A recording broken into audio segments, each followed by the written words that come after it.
नमस्कार, मैं हूं लोकेंद्र सिंह वैदिक, वीडियो जर्नलिस्ट गब्बर सिंह वैदिक और मेरे सहयोगी कुकू सिंघानिया के साथ आज हम आपकी मुलाकात करवा रहे हैं राजकीय वरिष्ठ माध्यमिक पाठशाला दत्तनगर के प्रधानाचार्य महोदय जी से, जिनका इस पाठशाला के लिए बहुत ही बड़ा योगदान है और इनके अथक प्रयासों से आज ये पाठशाला दिल्ली के स्कूलों के लिए मात दे रहा है।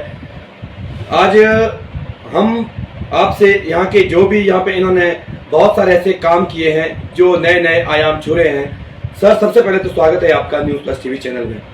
जो आपने यहाँ पर आज हम भी अचंभित रह गए जब हम आपके पाठशाला में आए कि जो आपने यहाँ पर ऐसी ऐसी चीज़ें यहाँ पर लगाई है जो कि मुझे लगता है हिमाचल में कहीं भी ऐसी नहीं हो सकती है। तो सबसे पहले आप अपना नाम बताएं, परिचय दें। सर, न्यूज़ प्लस का सबसे पहले जो आपका इस पाठशाला में स्वागत। मैं Bhim Singh, principal government senior secondary school Dattnagar. तो सर, इस स्कूल के अंदर जब मैंने 2020 में ज्वाइन किया था तो कुछ चीज़ें इस पाठशाला के अंदर जो मैंने अनुभव किया, जो मुझे लगा कि इस पाठशाला के अंदर क्या कमियां हैं, क्योंकि हम खुद भी जब कॉलेज और यूनिवर्सिटी में पढ़ते थे तो हम भी उसी लाइब्रेरी से निकले हैं। यूनिवर्सिटी की लाइब्रेरी में हमने भी स्टडी करी है। तो हमने सर एक प्रयास किया है कि स्कूल लेवल में भी एक सुंदर लाइब्रेरी बने, तो जो कि आपके सामने एक एग्जांपल है। तो इस पाठशाला के अंदर हमने जो ये लाइब्रेरी सेटअप की है, एक जिसका मैंने मॉडर्न लाइब्रेरी का नाम दिया है। तो मुझे अनुभव हुआ कि क्यों नहीं एक ऐसा प्रयास किया जाए कि गवर्नमेंट स्कूल में भी वैसे तो लाइब्रेरियाँ होती है, लेकिन यहाँ पे अलग शेप दी है कि भी इसको थोड़ा सा और मॉडर्नाइज किया बनाया जाए और बच्चे को सेटिंग कैपेसिटी इसकी बढ़े, तो अच्छी बुक्स हो। तो ये हमने प्रयास किया सर, हल्का सा प्रयास किया कि हमारी पाठशाला के अंदर एक सुंदर लाइब्रेरी बने। तो जो कि एक छोटा सा उदाहरण है। ये लाइब्रेरी हमने सर पब्लिक और कम्युनिटी मोबिलाइजेशन एक अभियान छेड़ा है, जिसमें कि लोगों के सहयोग से हमने ये सेटअप किया है, जिसमें हमारी पाठशाला के जो शारीरिक शिक्षक है श्री रविंद्र सिंह नेगी जी, श्री रतन गुप्ता जी, इनका काफ़ी योगदान रहा है। इन्होंने बल्कि इस पाठशाला इस लाइब्रेरी के लिए बुक्स के लिए डोनेशंस भी दी है। और साथ ही साथ हमारे जो नज़दीक एक BEd कॉलेज है, वहाँ के जो चेयरमैन उन्होंने भी इस पाठशाला की लाइब्रेरी के लिए अपनी अच्छी कमेटी से भी डोनेशन दिया और सहयोग किया है। तो ये लाइब्रेरी एक छोटा सा नमूना है सर। ना कि लाइब्रेरी बनाना, बल्कि हमने बच्चों का भी रिस्पांस देखा यहाँ पे कि बच्चे यहाँ पे भारी संख्या में यहाँ इस लाइब्रेरी का यूज़ कर रहे हैं। फिर हमारे पास कैपेसिटी थोड़ी कम हो गई थी, फिर हमने सोचा कि क्यों ना इस लाइब्रेरी की एक्सपेंशन की जाए। तो एक्सपेंशन के लिए भी हमें टेबल चेयर्स की ज़रूरत थी। तो ये जो हमारी ज़रूरत है, जो मुझे लगा, क्योंकि बच्चों की सीटिंग ज़्यादा होने के कारण, तो मैंने व्यक्तिगत तौर पे भी स्टाफ के सहयोग से भी हमने जो हमारा बाइल यहाँ से थोड़ा 2 किलोमीटर दूर है, वहाँ के HOP से हमने बात करी, तो उनके सहयोग से हमें कुछ बेंचेस और चेयर्स जो इस पाठशाला के लिए मिले हैं।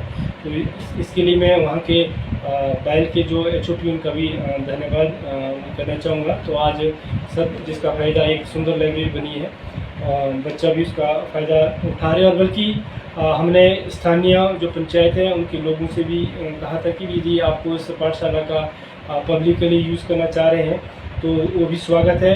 3 बजे के बाद जैसे स्कूल टाइम ऑफ हो जाता है, तो आप इस लाइब्रेरी का जो स्थानीय लोग हैं या स्थानीय बच्चे जो कॉम्पिटिटिव एग्ज़ाम की तैयारियाँ करना चाह रहे हैं, तो भी इस लाइब्रेरी में आके पढ़ाई कर सकते हैं। सर, जैसे यहाँ पे मैं अभी देख पा रहा हूँ, यहाँ आपके पास माइक लगो है और मेरे यहाँ पर बगल में बहुत सारे स्विचेज लगे हैं। इस विषय में ये सर क्या सिस्टम है?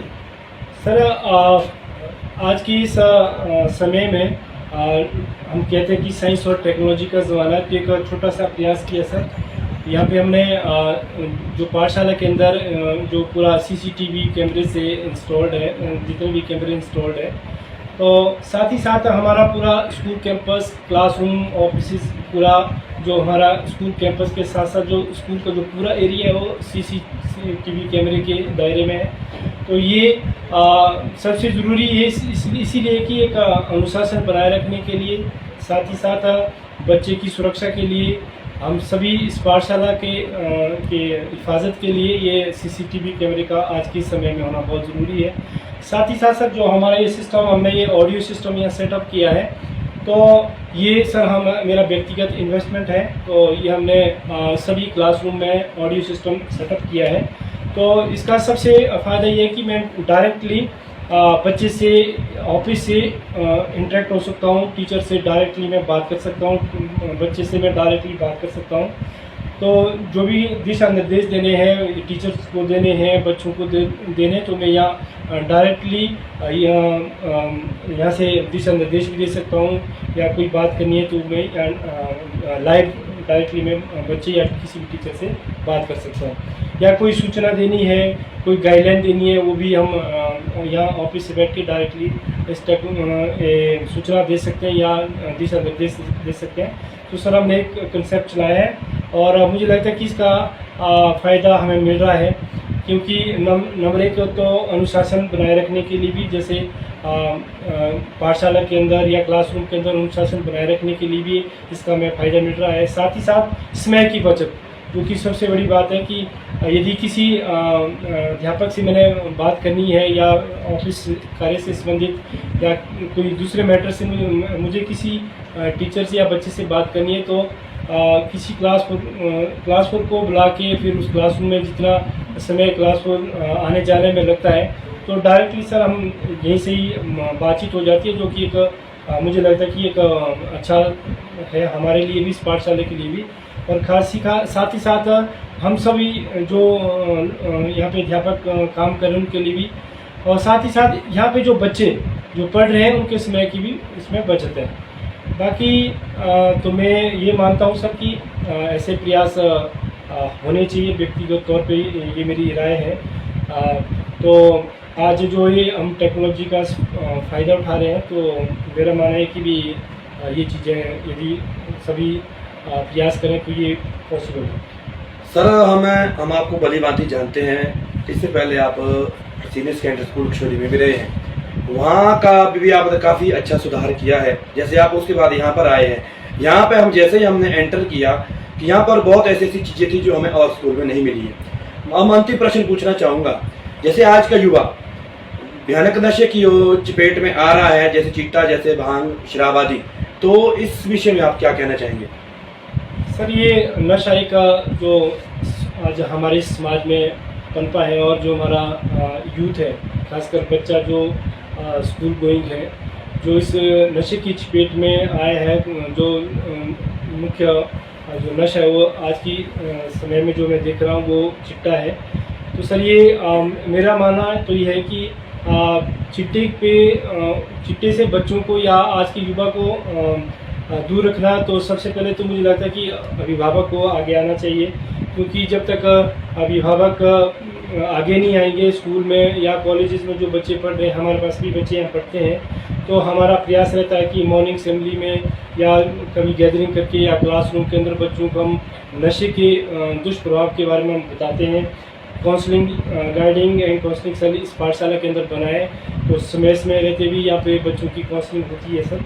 और मैं व्यक्तिगत तौर पे भी बच्चों की हम काउंसलिंग करी है, और अभी प्रयास भी किया और आगे भी करते रहेंगे, क्योंकि जब हमारा बच्चा या इस देश का, इस समाज का युवा नशे की चपेट में आता है, तो अपने आप को भी दुख होता है कि भी हमारा जो युवा है वो नशे की तरफ उसका रुझान बढ़ा है। लेकिन मेरा व्यक्तिगत मानना ये है कि हमारे प्रयास के साथ साथ तभी हम इस नशे को इस समाज से दूर तभी भगा सकते हैं, जब अभिभावक और समाज के वो सभी लोग जो जागरूक लोग हैं आगे आएँ और हमारे इस युवा को नशे से दूर करें।